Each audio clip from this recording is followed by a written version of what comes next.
Is it possible to sync only one product in Inventora with your shop? The answer is yes, and today I'm going to show you how. So the first thing that you're going to do is go to Inventora, click on products, and let's just say you recently added this bloom candle and you want to connect it to your e-commerce shop. So you're going to click on Edit Details, scroll down to the bottom, and you will see your list of integrations. And here you can sync that product to the product listing of your website.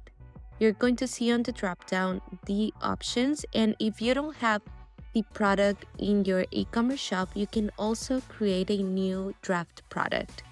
Once you click Save, I'm going to show you how this looks in your e-commerce shop. For example, here I connected the product to WooCommerce.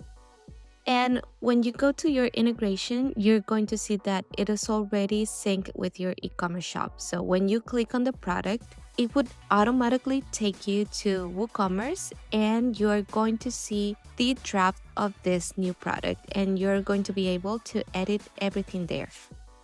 This will automatically populate in your shop, but it won't be active until you edit the product in your e-commerce shop. This way, you can avoid syncing your entire shop every time you add a new product to your shop and in Inventora.